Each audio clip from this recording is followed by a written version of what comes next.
How you doing today? Bill Applegate here. I'm gonna do a little lesson here on All the Things You Are. It's a great tune for exploring several concepts. The way the chords are set up, it makes it perfect for learning a lot of these concepts. So I'm gonna do that right now. We're gonna look at first. We're gonna look at playing with a metronome on the beats 2 and 4 instead of using a backing track. We're going to look at comping uh, using a bass line, coming up with your own walking bass line. Then we're going to look at making a chord solo. It's a great song for coming up with a chord solo. And then we're actually going to try to combine the chord solo and the bass line. And then finally, we're going to look at soloing on this song. In all of these, we're going to try using the metronome only and not backing tracks, okay? The metronome on 2 and 4. Okay, so let's start with that concept first. Playing with a metronome on 2 and 4. Playing with a backing track is a great way to learn, but sometimes it can kind of cover up if you're having time problems or if you really know the changes. So another way to practice is using the metronome on 2 and 4. So what I'm going to do is show you a little trick on how to get the metronome to go from 1 and 3 to 2 and 4. And then I'm going to play just kind of a 2-beat feel where I'm playing the bass, chord, all the way through All the Things You Are. I just wrote out the first 8 bars. You'll have to come up with the rest your own, but I will play it through the whole song form using that 2-beat. So here you go. A 2-beat version of All the Things You Are, getting you started playing the metronome on 2 and 4. So what you want to do is start out with, okay, so you're eventually going to want to go to the bass and then chord, bass, chord, bass, chord. What you're going to do is start with the chord first.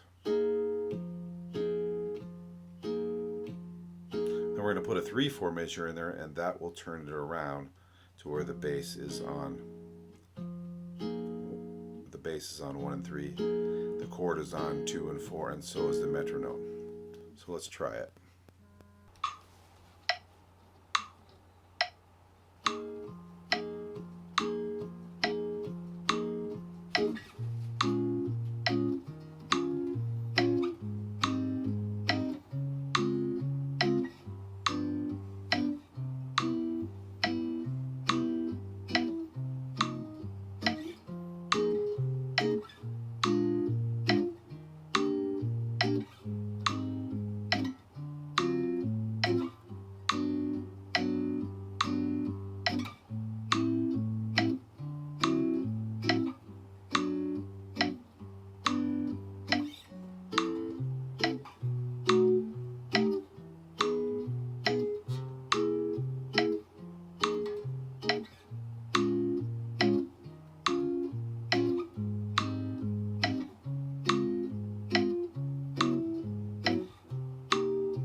Now we're going to do the same thing, but we're going to use a walking bass type of comping.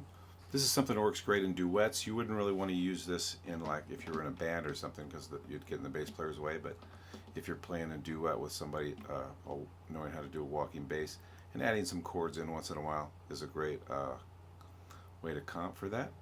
Okay, so let's try that.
great concept that all the things you are is a great tune to use is uh, building a chord solo.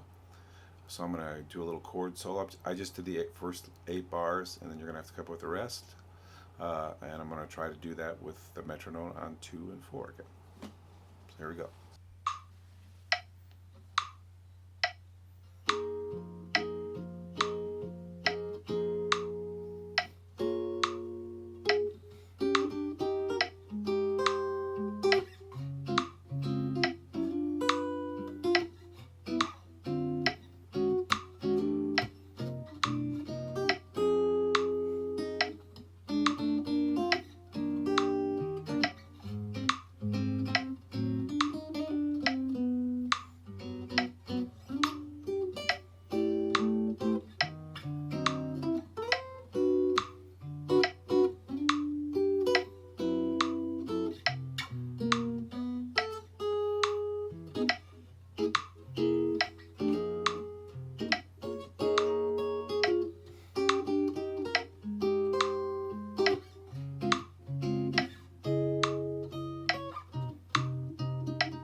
The chord solo that I just played would work if you had if you were playing like in a trio, you had a bass and drums. This next example is more of a solo guitar type of approach. I'm going to try to put the bass line in and some chords and the melody.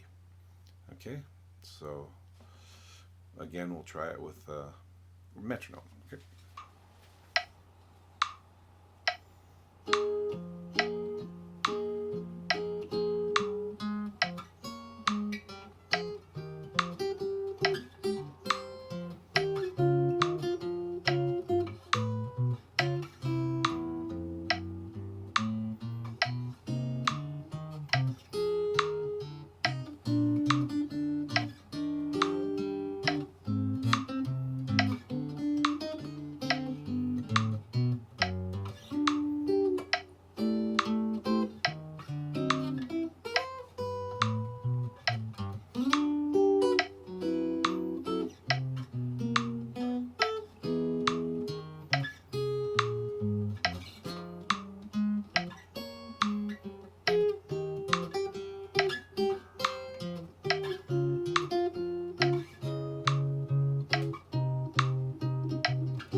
Okay, for my last example here, I'm going to solo over the changes using just the metronome on 2 and 4. It's a great way to practice soloing.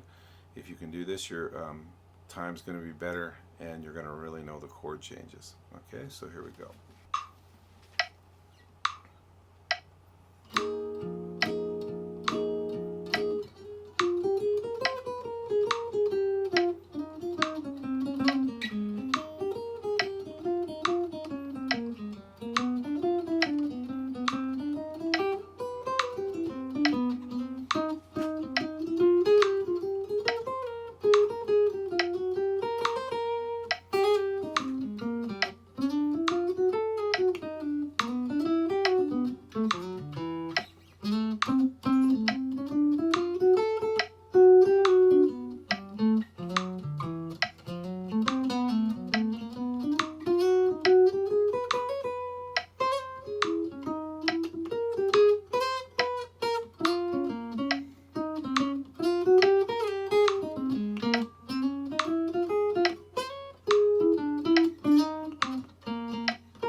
All right, there you have it. All the things you are.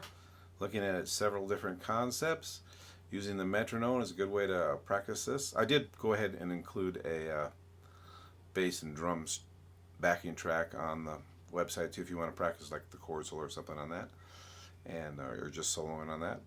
I hope this was something you guys can use. It's really challenging to do this at first, so if you get try not to get too frustrated. and work on each concept one at a time. Don't try to take them all off in one big bite, but work on each one individually.